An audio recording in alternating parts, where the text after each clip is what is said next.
Psychedelics today. This is your host, Kyle. On the road interview that I did with Leia Friedman from the Boston Entheogenic Network. Joe and I were both in northern Massachusetts around the Lowell area over the weekend, and the Boston Entheogenic Network, also known as BEN, invited me up to host an introduction to transpersonal breathwork workshop. So I got to do that on Sunday, which was really awesome. And then Joe and I met up on Sunday afternoon, and Joe presented a talk on breathwork, psychedelics, and the ecological collapse. It's a pretty cool turnout. We had about, around 10 people there, which was really cool. It was also really great to connect with the people up in the Massachusetts, the Boston area, and we also got to connect with some of the listeners and fans of the podcast. So that was really awesome to actually start seeing people in person and having some relationships building. We really enjoy that. So after the breathwork session, I got to sit down with Leia on Sunday morning. And so Leia is the co-founder of the Boston Entheogenic Network, and she was hosting me to do the breath work. And, we sat down Sunday morning and just decided to have a little chat. Here's a little bit about Leia. Leia is a clinician, a professor, and a writer living in Lowell, Massachusetts. Her present focus in psychology involves teaching of meditation, yoga, ecology, and the use of psychedelics to assist psychotherapy for clinical disorders. She's also involved in local and social climate justice activism, LGBTQIA concerns, and body positivity. She also has some great articles on symposia.com, so make sure you go check those out. They're in the show notes. Some of the titles for her articles include How Social and Climate Justice Activism is Psychedelic, Where Ecofeminism and Psychedelics Meet, Psychedelics and Sexual Healing. So I also want to highlight that there is a study that I mentioned in the talk. It just kind of popped in my head while we were chatting. And as I was doing research for the show notes, I found out that this study actually never really happened. It was one of those stories that just floated around a few years ago. And, I probably just read it and it just stuck in my mind and never really did any further research. But as I was doing some further research today, I realized that, it didn't actually happen how it was presented. And that study was about 5 monkeys in a cage. And who knows, you might have heard about it or read it on the internet a few years ago when it was starting to become popular. But I just posted an article from Psychology Today that kind of describes how that story got passed around and where it kind of originated from. So I just wanted to highlight that. And let's see, Joe has some workshops coming up. He's got one on June 23rd in Lyons, Colorado. It's the Back to Balance Inner Light Revival workshop with a bunch of other practitioners, and Joe will be doing some transpersonal breath work there. He also has another workshop coming up on July 8th. For more information, you can check out our Facebook page, or you can go to breckbreath.com. And make sure you subscribe to iTunes, Stitcher, anywhere that you listen to podcasts. It would be greatly appreciated. And if you like the show and like what we're doing, consider leaving us a review on iTunes. It helps boost our ranking and gets the message out there. And another way that you could support the show is just sharing any of the episodes that you like to your friends, your colleagues, family members. So yeah, we really appreciate you listening and supporting us. We are working on this integration course, and we should have a sales page up soon so you can pre-enroll in the course, and we're excited to offer this again. So be sure to stay tuned for any details about enrolling into that course. We will keep you posted. And just a little background about this episode. Leia and I talk about her interest in psychedelics, how she coined the term the psychedologist, and a little bit about her background in feminism, her interest in ecofeminism, and where psychedelics meet and relate to that topic. We also talk about the formation of BEN, the Boston Entheogenic Network, and she also provides some tips and advice on how to get started with your own psychedelic group. So we really hope you enjoy this episode. Let us know what you think. You can comment on our page, comment on Facebook. We're on Instagram, Twitter, and we really hope you enjoy the show. Thanks for listening. I'm here with Leia Friedman, the psychedelogist, and also founder of BEN, which is the Boston Entheogenic Network. Welcome to the show. Thank you. Yep, that's right. Co-founder and current facilitator with Nathaniel and Nikki. Awesome. Yeah, this is kind of cool. We're doing another in-person interview, and Ben and you guys just invited me up to lead a little breathwork circle yesterday, which was Saturday. And I think that was really awesome. Thanks for having me up there.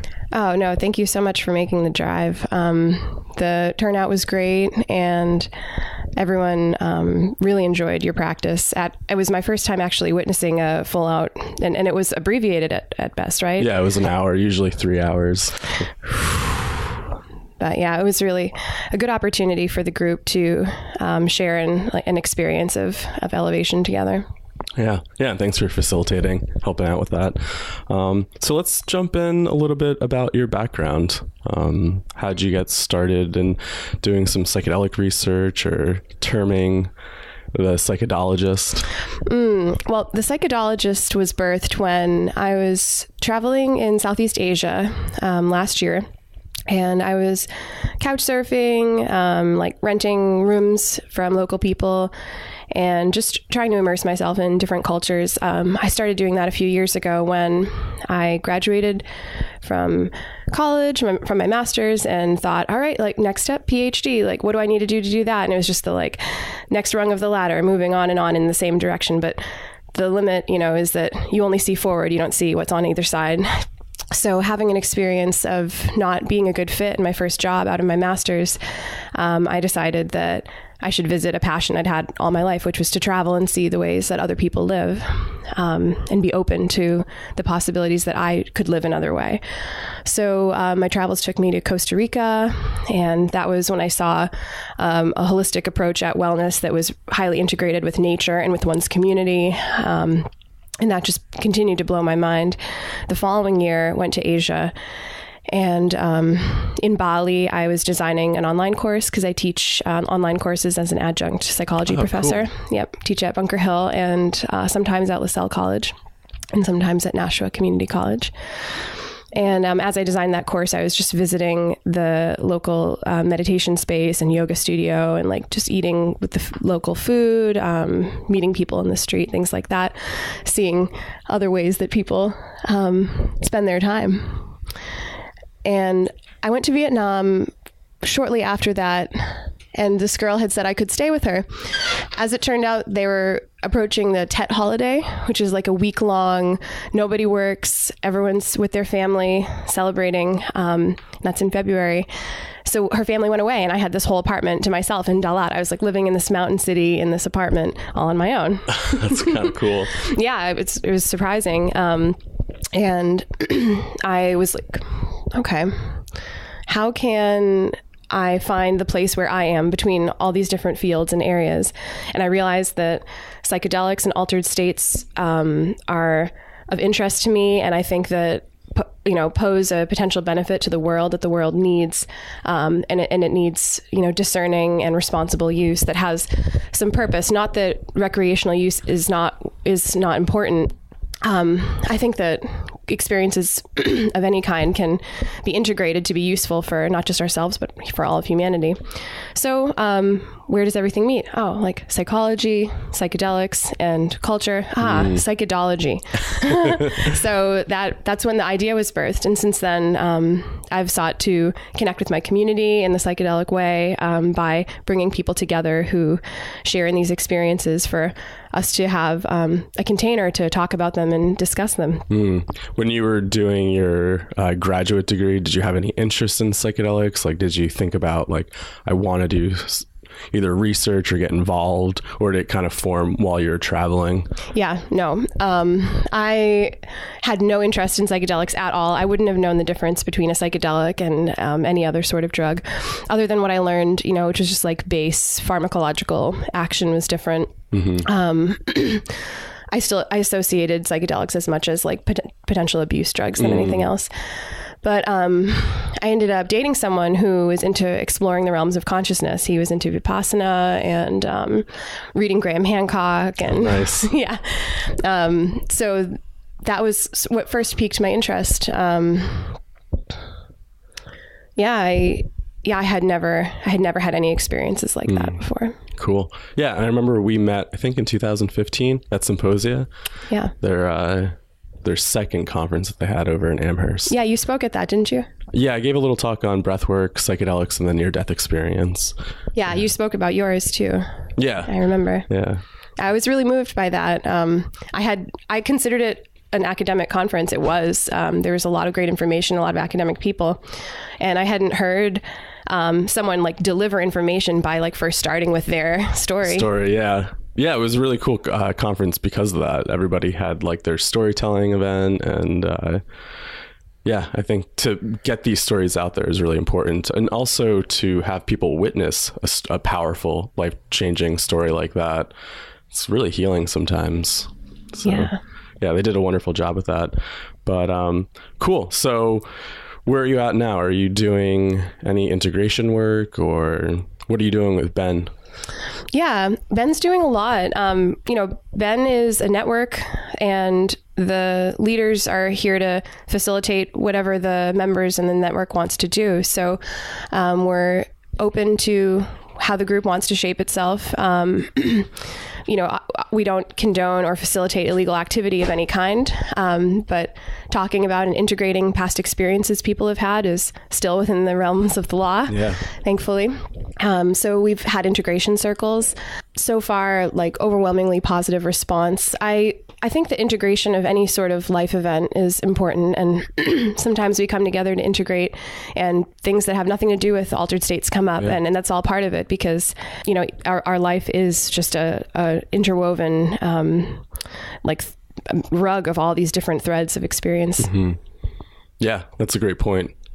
Sometimes trauma just needs to be integrated, and it's not just necessarily based in psychedelics.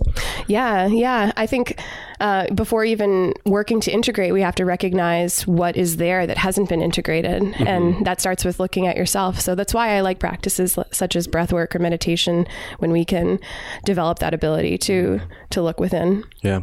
So how did Ben come to form? Well, at Horizons in 2016, I was viciously networking because I wanted to go a bit further and be active in my community back in Boston. So I had talked to Kevin, and he invited me to lunch with a couple folks, and you were there. Oh, yeah. And Nathaniel was there. And that was when Nathaniel and I first spoke. And he, we just had chit-chatted a bit, and we had like some similar ideas and a nice discussion. And then he said, he leans in and he's real casual. So what do you think about starting up a community group in Boston for psychedelic people? And it was like one of those flashbulb moments of, that was like where it all began. And then that was like the taking root of so many things that are still, just seeding right now. Mm-hmm. Awesome. And so, it's still a new group. Are you guys getting a good turnout with some of your events and the integration circles that you've been holding? Yeah. There are quite a lot of active members. I'd say like maybe 30 or 40 folks who I've met since Ben's inception. And people come, people come to the meetings. The meetings are free. We have events, workshops, et cetera, like the one yesterday where there's like a asked donation or energy exchange. And we're kind of trying to build some funds so that we can have like more renowned speakers come and practitioners to offer events with us. Yeah. I don't know if this is totally public yet, but you guys are thinking about hosting an event in September. Oh yeah. Oh, it's on. Oh, it's on. Okay, cool. Here it is. Here it's public. Still thinking about the name. I'm partial to A Trip to the Past, Boston's Psychedelic History. But the theme is entheogens in the Boston area in New England. And we have John Lattin coming to talk about his new book and to offer a walking tour of Boston with different, historical narration related to all of its psychedelic history, which is tremendous, by the way. Yeah, it's huge. I'm hoping Joe Rogan's going to hear this and come and freely speak for not that we don't make a huge killing off of, the breathwork sessions. Right. No, I'm totally kidding. We're just taking as many donations as we can get, and the speakers are really, they're being very generous with their time. And basically, it's like, I was emailing with Rick Doblin setting up for this event, and I love it. He signs the message different every time. And my favorite one was, here's to growing the home team. And it's so true. We have a home team, and we just, it's find the others and grow together. Yeah. And Boston has such that rich history with Harvard and Leary and Ram Dass and Richard Alpert. But it's interesting because there's definitely probably some politics that linger around there from that era. So it's really cool to see stuff starting to form again and hopefully change whatever is still there. Yeah.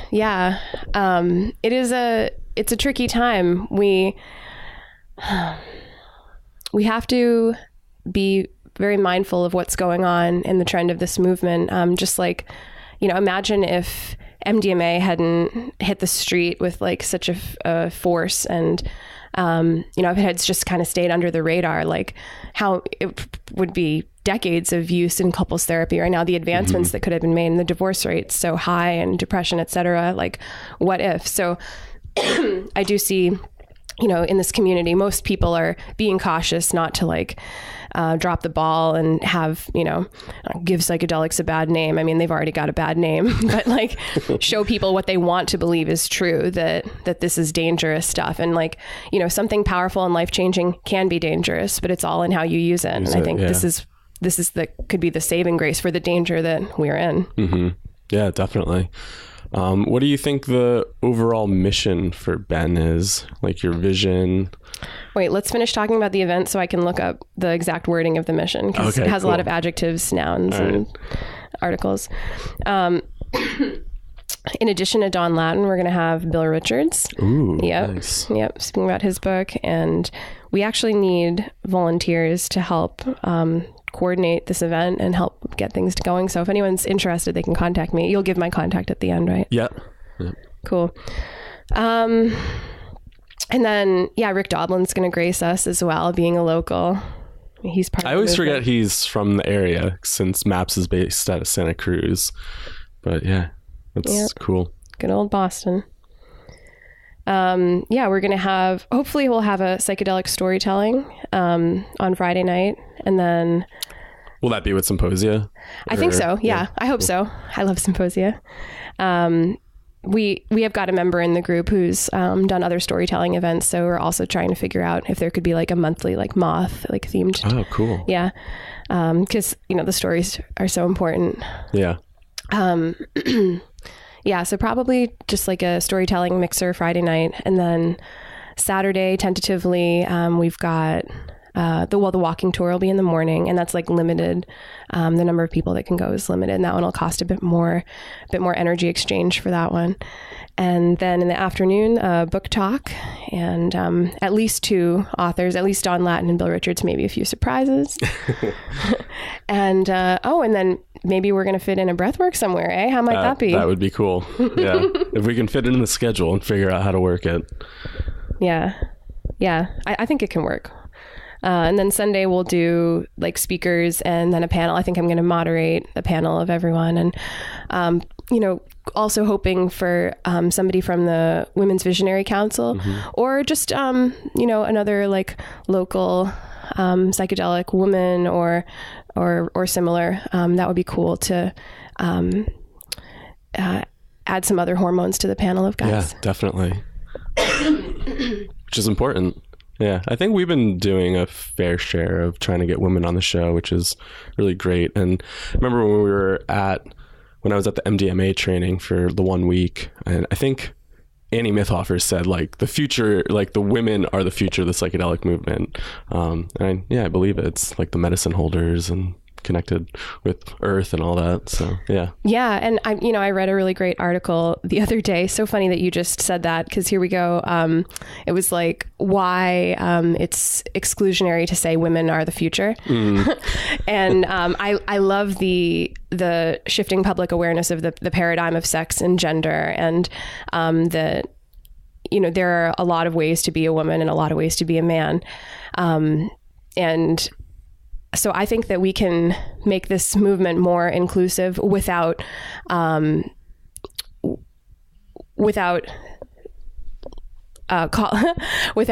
out, the way that the population is. We see like a higher representation of cisgendered, like maybe upper middle class white males in the movement, but that doesn't mean that they're not offering a lot to it. Right. It's just the more colors and shades and vibrations that are coming together. I think everyone has a place at this table, and hopefully we can, us and the community can make it, can welcome and span all boundaries of people. Yeah. Cool. So I definitely want to dive into this topic some more, especially with the feminism aspect. I know you said that's into it, but I want to just get back to the Ben, just to wrap that up. I got the description right here. Yeah. Ben's purpose is, and I think related to what we were just saying anyhow, we collaborate on projects that investigate, educate, and celebrate the use of entheogenic experiences in the modern world for the social benefits of public health, human rights, and activism. And then going forth, we have events and talk about consciousness, plant medicines, meditation, radical politics, psychedelics, art, wellness, sustainability, integration, empathy, mutual aid, the future, and the now. So much there. That's awesome. Join us. And most of your events are in the Boston region? Yeah. I'm based in Lowell, and Lowell's also got an interesting history. And there are a lot of psychedelic people here, a lot of people traveling other realms through all different means. We have a great yoga community. So there are events in Lowell too. And there's also interest in Western Mass. I think that there's a lot out there. Just trying to get it organized. Yeah.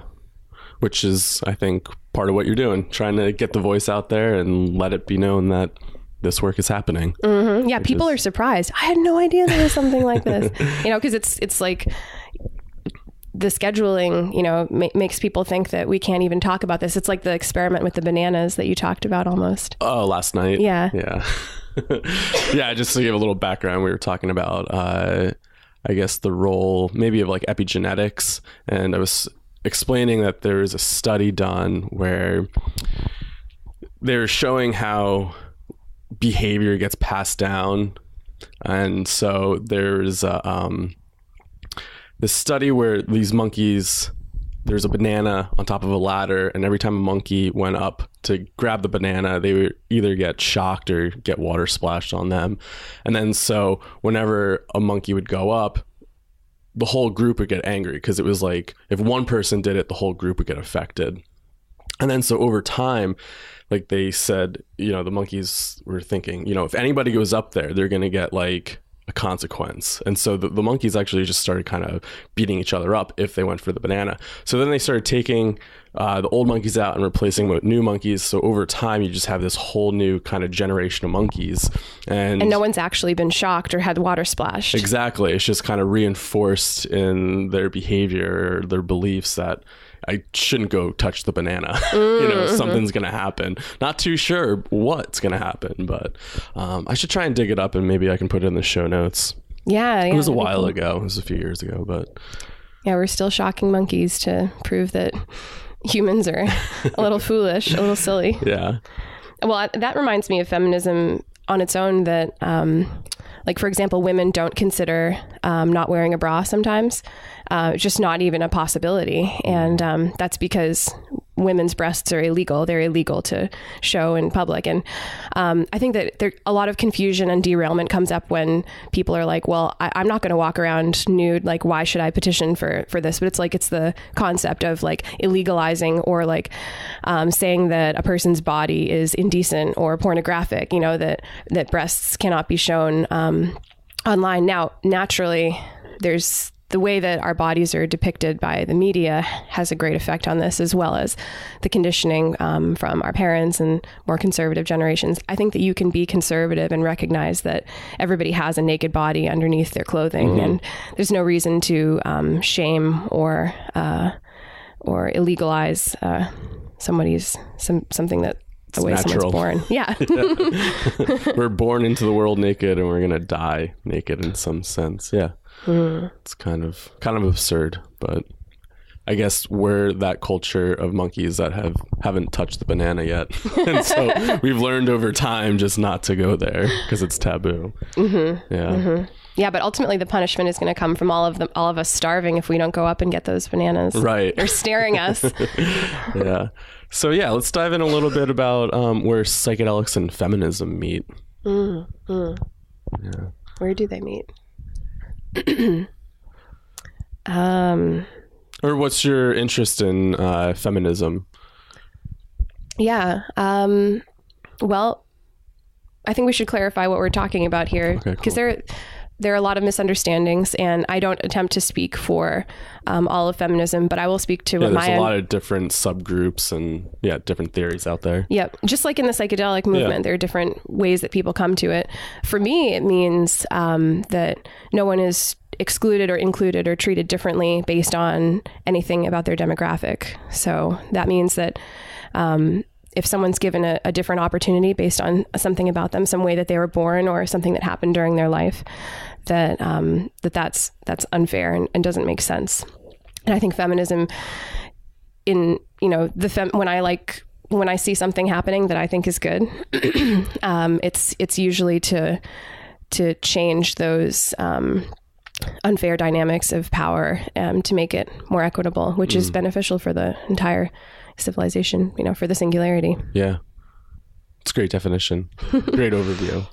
Well, I taught, as you know, I teach psychology courses, and I taught a social psychology course, and the whole class was girls. There's one guy in it, and the rest were girls, women. And,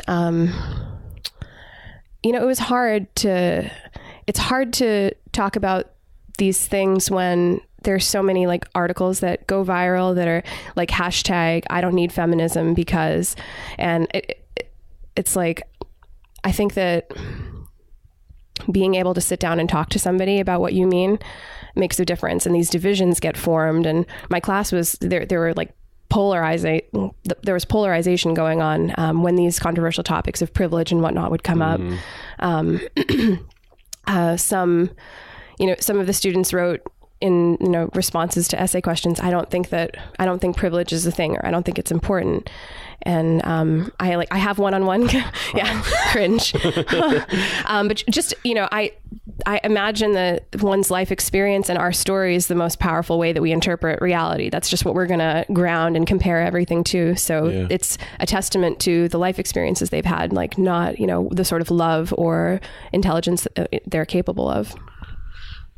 Yeah, definitely. I was just having this conversation with a friend the other day about, because he gets frustrated with people. And I think a lot of people are doing the best they can, and they grow up in certain situations and certain bubbles where that's all they know. And I think, I don't know, now in the age of information and education, things are definitely getting out there and it's starting to stir the pot a little bit. But I mean, I don't know. I guess I come from the basic view that like I think we're all good with some humans are naturally good, but we're just very influenced by our environment and all the different things around us, and sometimes it's hard to break free from those bubbles, and we become very individual and isolated, and that's all we know, and then so we hate everybody on the other side that isn't living in our bubble. And so, yeah. Like you mentioned last night, we are the descendants of highly successful tribes, right? Yeah. That was the quote.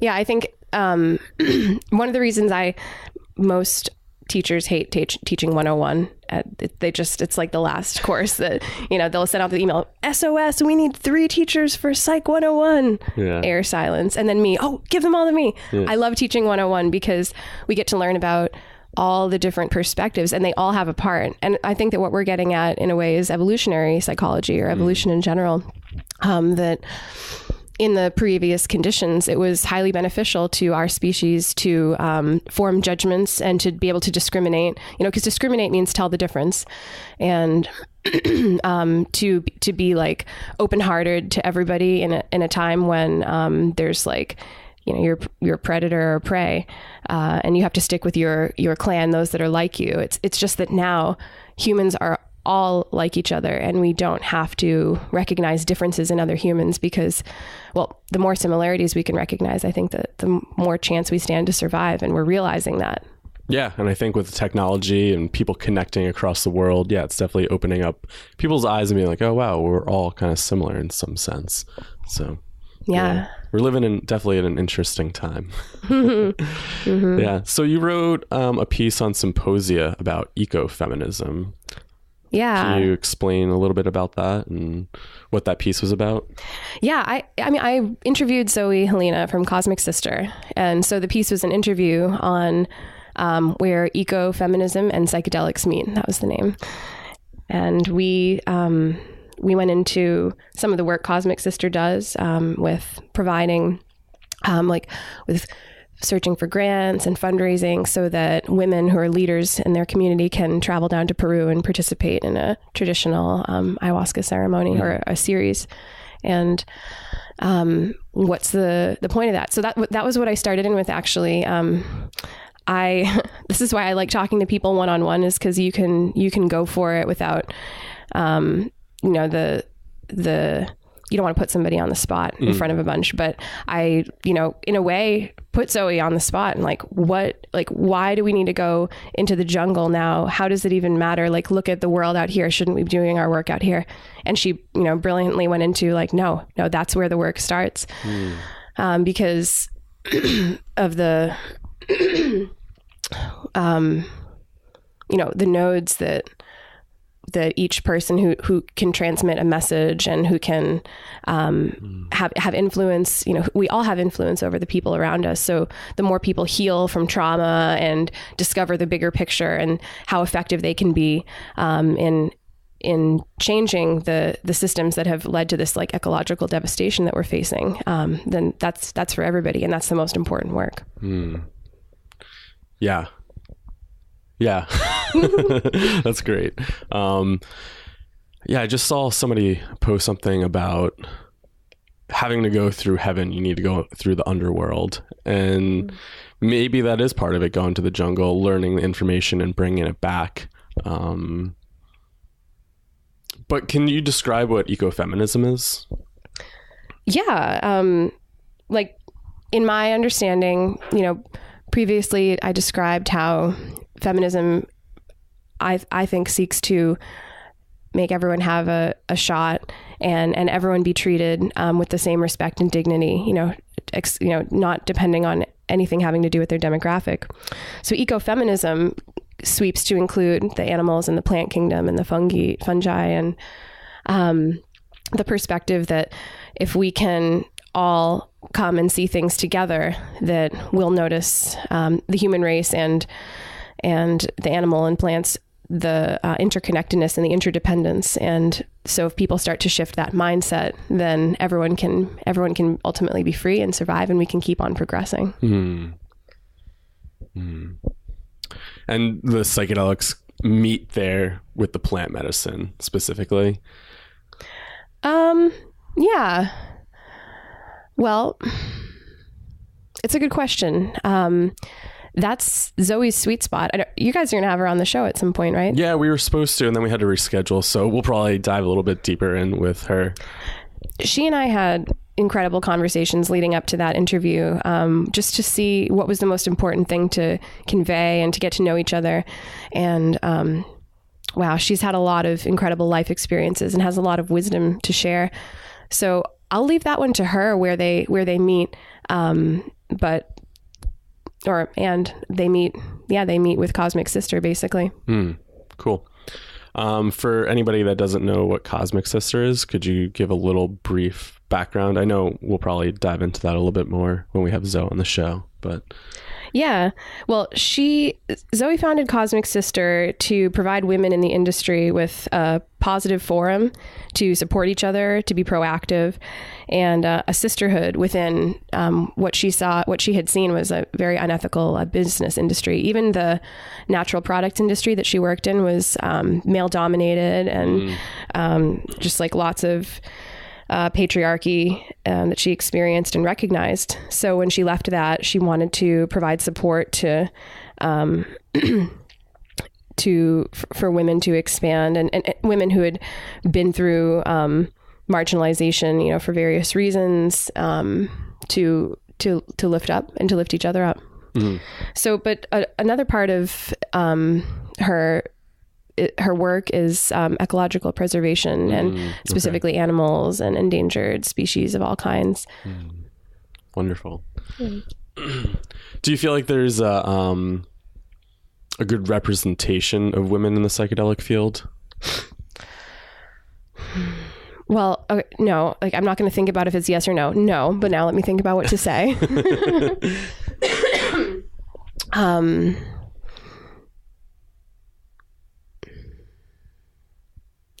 You at home should think about it too. Yeah. What's going on there? If because of your demographic, you're more at risk of being searched or profiled or pulled over, or, you're less likely to get a job if you have something on your record, then that person's going to need to protect themselves and be more cautious. And, new ideas that might involve risk, they're going to pose more risk to you. So you're not going to give those ideas as much consideration. So I think there's that going on. I think there's a problem of, access to psychedelic events. We keep ours by donation. And if the asked energy exchange is going to be prohibitive for someone to attend, just talk to us. You can still come. Everyone can come. I think that we focus on what each person can give, and everyone has something to give. It's not just money, but money is often a prohibitive factor. So, not everybody can travel to San Francisco to attend, $400+ psychedelic science. All of those dollars going to highly important research that's making a better world. But, if that's not accessible to somebody right now, there should be other options for them to attend. And there often are volunteering and work trade and whatnot. But I think that that's still a big part of the unfair distribution. Yeah. Yeah. Yeah, I mean, it is kind of nice that, they can do volunteer work. I know I did volunteer work to cut the ticket price down, which was helpful. And, I'm also in grad school, so that helps out too, to get a nice cheap ticket. But, it was also really awesome for them to put all those talks online. So I think, I don't know, if you didn't get to attend, at least the stuff's there. Definitely. But I guess you miss all the networking and kind of socializing aspect of that. Yeah. And hopefully people know that they can find, there's a global psychedelic society network, and just, hundreds of places have psychedelic societies, like Boston Entheogenic Network, for example. That's what you've got going on in Massachusetts. And maybe there are others that I don't even know about. But across the world, you can hopefully find some meetup group or something and get going that way. Yeah. Yeah. Any advice for getting things started? Because I know there's probably a lot of people out there that want to get a group started. What was it like to form this group, the Boston Entheogenic Network, and being a woman and, really trying to get some stuff out there as well? Yeah, I've always liked having parties, making gatherings, getting people together. So I got to indulge that preference of mine, to be that the one who beckons people to come. It was effortless, honestly. We had Nathaniel and Matt had a group going already. It was called Boston Area Radical Consciousness and Psychedelic Integration Group, meetup group, something like that. It's a mouthful. Yeah. And it just rolls right off the tongue. But we took that group and just thought about a name change. Nathaniel came up with Boston Entheogenic Network. And we liked entheogenic because entheogenic means, seeking the God within. And I thought of you actually, Kyle, and how you had an altered consciousness experience in your near-death experience. And so perfect. I don't even think I'm good at this yet, but I'm always seeking to increase like the inclusivity of whatever I do. And so I wanted it to be inclusive of, non-psychedelic altered consciousness experiences. Now, had lunch with Kat Harrison of the Ethnobotanical Library in Occidental this week. And oh, awesome. Yeah. Oh, it was amazing. And she asked his name escapes me. The person, I'll look it up so we can have it on the air. The person who coined Entheogenic, what he felt about our use of it in that way. And so I guess we're kind of using a trademark, if you will, or whatnot, but that's what it means for us. What do you think of the term? Well, I'm probably the one who's responsible for saying like, yeah, entheogenic, because like it's not just psychedelic experiences that we're going to draw people to. We did breath work yesterday. Yeah.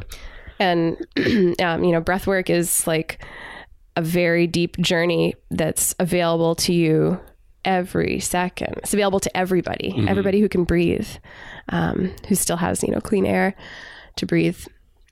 So the formation of the group was pretty easy because we had the Facebook group already, changed the name and just like set up for a first meeting, and lots of people came and we shared, and the energy was cheerful and excited and like had a lot of potential. Yeah. So we just went forward from there. You wanted to hear my advice to groups that want to start up? Yeah, I think that would be really helpful because, I think as this research starts coming out, people are starting to come out of the closet a little bit more. They're trying to find people to connect with, especially if people are living out in like rural areas. It's might be hard to even find a fellow explorer, psychonaut, whatever you want to call yourself. And I think having some sort of group, going back to the tribe mentality, like it's nice to have human connection with folks that understand you. And coming back to Cherie, we just had her on the show, and it was the one quote that stuck out. We made like a little meme, quote poster, and it's like the real medicine is all about human connection. And I know for me, after I had my near-death experience, being 16, not really knowing who to talk to, where to find a group, anything like that, like it felt kind of isolating. So I wish there was a group around me at that time. But back then, like I don't even know if I'd look for it as a teenager. But now, yeah, I'm curious, but there's nothing around me. So I'm even trying to like think, how do I get something started around here? Project F. Kyle. Yeah. Well, the harm reduction standpoint resonates with me a lot, of recognizing what people are doing and what people do when they're not educated about what they're doing. So from that standpoint of public safety, which, I think transcends physical safety, the local psychedelic group or similar offers an option, or another protective layer to keep people, knowing what each other's doing and supporting each other in that way, providing education.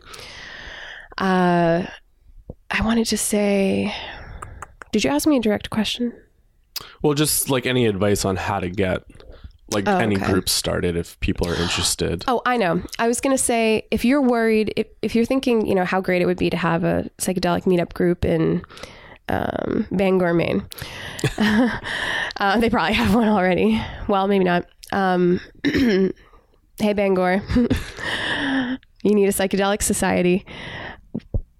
If you're thinking about the legal risk, I would just remind folks that, if you ever looked at activism of some kind and had some admiration for it, just for the way that people put themselves out there for a cause when it could come back to negatively affect them, recognize that activism can be done within the confines of the law, like to a really effective extent. And I saw that when I got into the climate justice movement a couple years ago, just how my colleagues and comrades were exercising their rights. So you exercise your right to keep your community safe by providing free and accessible education and bonding related to altered consciousness experiences. And you don't have to condone or facilitate any illegal activity. This is the term I'm like using now, condone or facilitate. Because I had a huge bout of paranoia in like May, around the month of May this year, of like, I'm like a public figure in this movement, and like, you know, what does it look like? And, you know, my colleagues helped me as well, because we're always talking about like how to make sure the meetings are safe for everybody. And there's a lot to learn. You have to go slow, check in with yourself and with the people you're doing this with. I definitely recommend doing it in a group. Figure out what your local laws are, what feels good, what feels safe. Protect your members. Like, don't meet in a place where people might be talking about illegal activity and be overheard and cause issue for, you know, the establishment or anything like that. And then what's the point? Like, what are you trying to accomplish? You know, if it's for the purposes of community and integration and harm reduction, then that's going to look like different events and different offerings than a group whose purpose is like,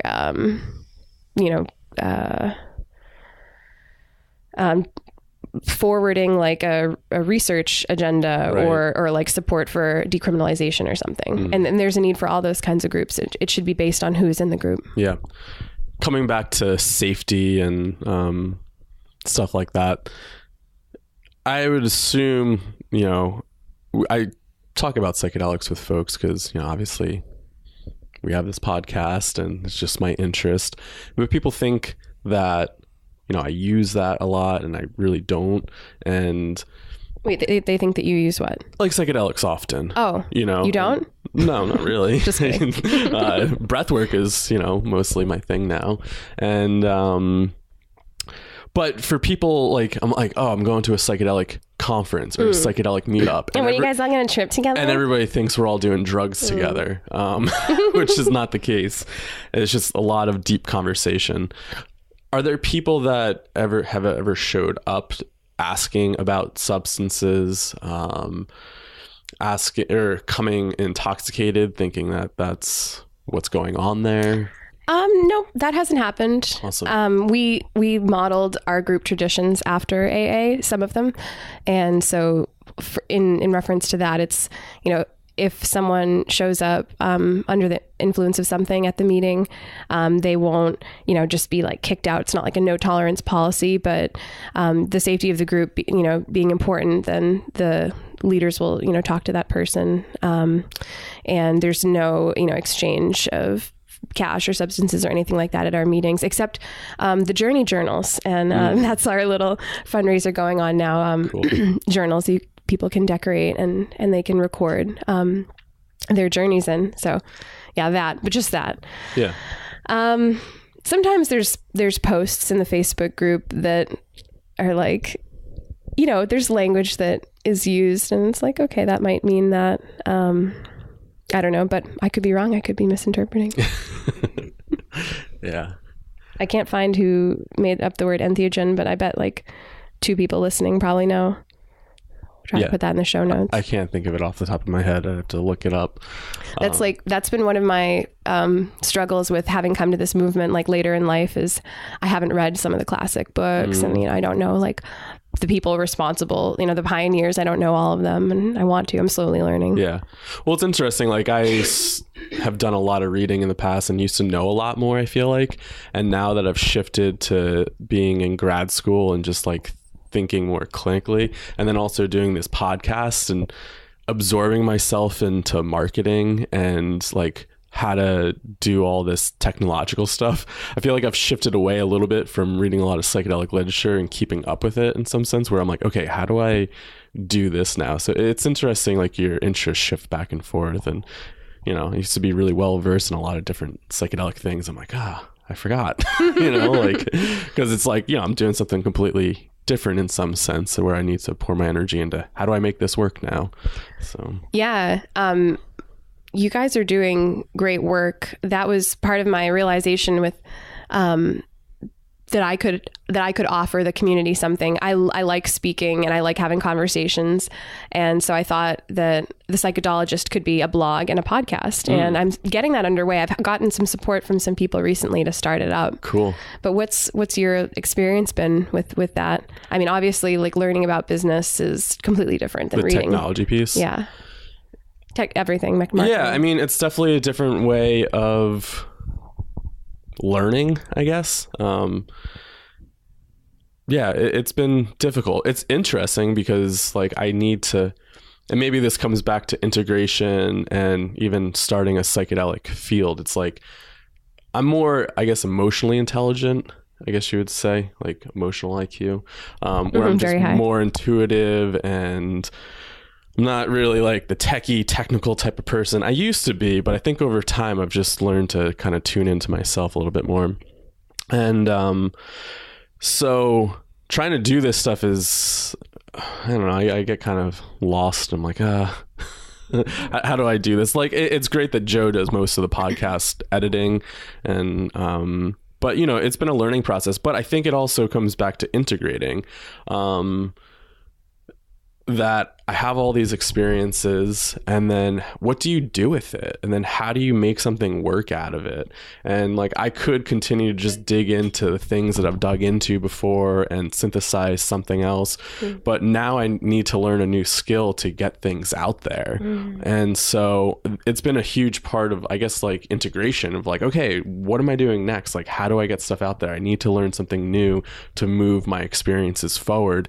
I think this has been a huge part of it, is like learning this stuff. And sometimes I get frustrated with where I'm like, I'm not, like, I'd rather just have somebody help me and do it. And I realize that, and maybe we'll get there eventually where we get more like volunteers to help out with the project and whatnot, to do more of the technical stuff. Are you seeking a volunteer right now? Possibly.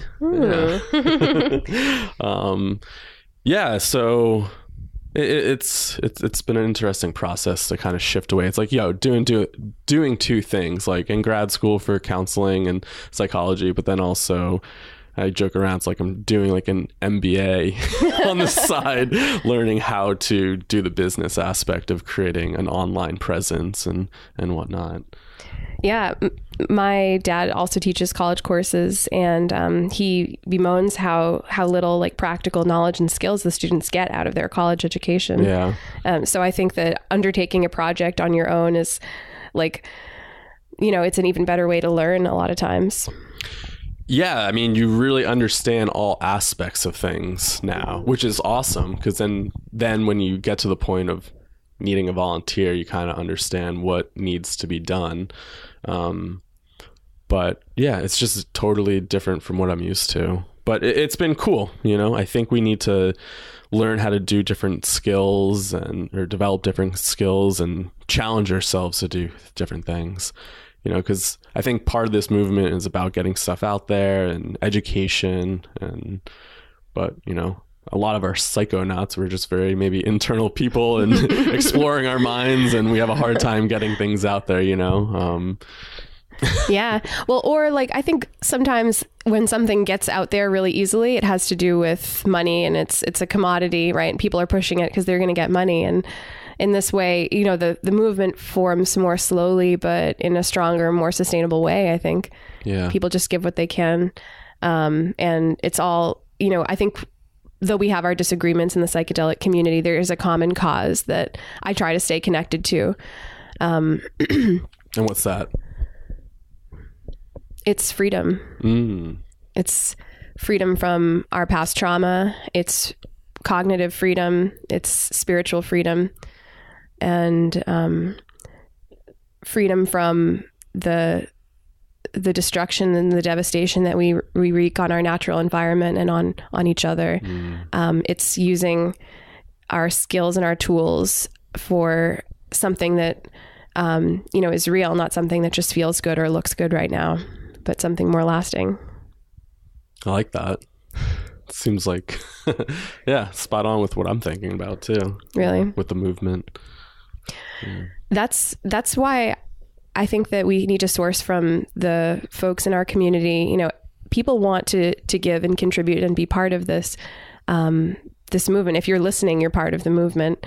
And it's not, I think the movement just goes far further than like legalizing psychedelics or even just making them medically available. Like those are obviously parts of it, but I think that we don't even know the scope of where this is going to go. Yeah. Where would you like to see it go? Like, what's your vision? I guess it would be like Island. Or actually better, The Fifth Sacred Thing by Starhawk. Do you know it? No. Do you know Starhawk? Mm-mm. She's a permaculturalist and activist. She was my permaculture teacher. She does her course Earth Activist Training, and it's a permaculture design certificate, but it's also social permaculture and looking at like zooming out and seeing, from the microbes in the soil to like the people working together in a community. And in her book, The Fifth Sacred Thing, there's like this society that they're like one of the last vestiges. Like they grow their food, they have counsel, and they like moderate disagreement, and there's like representation for everybody. And the whole rest of the world has been like demolished, and it's like these like armies of all the soldiers are like drugged, and they're dependent on these immune boosters, otherwise they'll die if they don't get the immune boosters from, this like oppressive government. So those soldiers come to take over, like all the wonderful resources that have remained in this place that's actually cared for its land. And it's the way that community handles, the impending doom or the destruction, the takeover. And they handle it by saying, there's a place for us at our table if you'll join us. And of course they just fucking shoot everybody in the head and like, no, we don't want to sit at your table. We want your water. Give us your water. Geez, yeah. And that's just, everyone keeps saying there's a place for you. Won't you join us? And so that's where I see this going, hopefully, is something like that, where we can stand together in love and in compassion for those that oppose us and those that destroy, that those people need the most compassion, and to recognize how we can be more peaceful and more mindful. Yeah, I definitely think more love is crucial. Más amor. Yeah. Yeah, interesting. Are those some of the messages that you get from like a psychedelic experience? Whether breath work or whatever you call psychedelic? Yes. This year it's been embodiment is the thing I'm working on. Yesterday someone was saying how I just I'm just myself. I stretch if it feels good. I'm like doing this, doing that. And I don't care if anyone's watching. And a long time ago, I started realizing how I felt I had to apologize for my existence. And we could go into what made me feel that way. But what's important is that it was holding me back from being my fullest expression of myself, which is, for all the benefits that it has for the individual to just be themselves, it benefits the people around you too. Yeah. And especially the people you love. If you're doing self-work, it is an act of love for them as well. I think about some friends that I have. I have this one buddy who's just, I wouldn't say out there, but he's just very outgoing personality. Sometimes he can be a little over the edge, but that's like, if he didn't act like that, like I appreciate that he's just purely himself. And some people, it's a little over, too much energy, but like that's what I like about him, because he doesn't hold back. And I think, it's important to really embody who you are. Yeah. Yes, absolutely. I agree. Embody who you are. And for me, I'm working on a more base level of embodiment right now, coming from more years of my life than not, having a difficult relationship with food and eating and body related things. And as I work through that, I realize just like what a restriction it imposes on the love that I can give out for me to still have this like block. So when I do breath work or when I work in altered states, what I'm feeling is a sense of embodying my form and just having that be a clear experience, not tainted by like compulsions to do something or to fix myself, but just recognition that this body is a construction of cells and molecules and atoms that forms together to provide a home for my consciousness. And the more energy I spend on shaming or feeling uncomfortable in that space, just the more restrictions are ultimately imposed on me. So the breathwork experience helps me to get inside and to be clear, to be a clear channel, so that the love, that flows, up and through me, I can channel out and make it go as far as possible. Beautiful. Beautiful.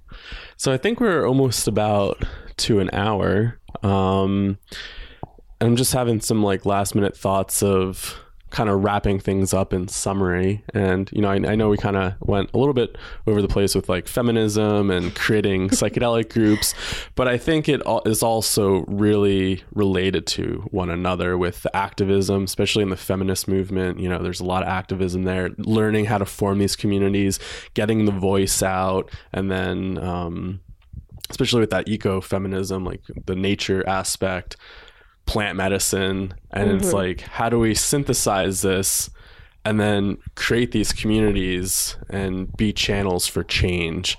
And so that's the way I just saw this conversation. Sometimes I'm okay, where's this going? But I also think that it was really relatable to the sense of how do we build these communities and how do we get information out there? Even the little tangent on technology, it's this is stuff that I have to do to help form this and get information out there. So, those are just some last minute thoughts that I was thinking about as we were coming to the end. But how about for you? You got any last minute things? Yeah, it made me think about something my permaculture teacher said that has proved to be true, which is the plants are easy. It's the people that are hard. The plants are going to do their thing. And if the plants, they're not always easy. I mean, they're especially not easy if you don't listen. But if you listen, and that means listening inside and listening outside, and that's where the true knowing comes from. I think to integrate, you have to listen, and you have to be with it, and to help someone else integrate, you have to be with them in their experience and honor that. So I just want to emphasize looking within to realize what is needed. What do you need that keeps you from being your full self? And then, as you seek to fill that, recognize that seeing what is needed around you is another way to complete the self. So if there's a place, that you can be effective and you can help, then that might be the medicine that just might be what you need. On this path, it's easy to get selfish and I need to do the work, I need to go. And then sometimes people go and the medicine space is you need to save the world. And this is what you have to do. This is your mission. And then that is the medicine that people needed to recognize that when we heal together, we heal ourselves at the same time. Yeah. Beautiful. Thank you for that. And so where can people find you? I am Leia Friedman, Lowell, Mass. You can find me at Life Alive most days. But yeah, on Facebook or search and join our group if you want, Boston Entheogenic Network. Other societies have contacted us we noticed we had a survey of what kind of groups people want to do, what events. And so other, networks contact us, join our group to see what we talk about. And coming soon to a digital platform near you, probably a blog and podcast. Awesome. The Psychedologist it'll be, and I'll have to figure out how to make those words mine so other people can't use them or whatever that weird wizardry is of TM or whatever. You better buy the website. Yeah, that's right. Well, Psychedelics Today, that's pretty fly. You guys got that. We were shocked.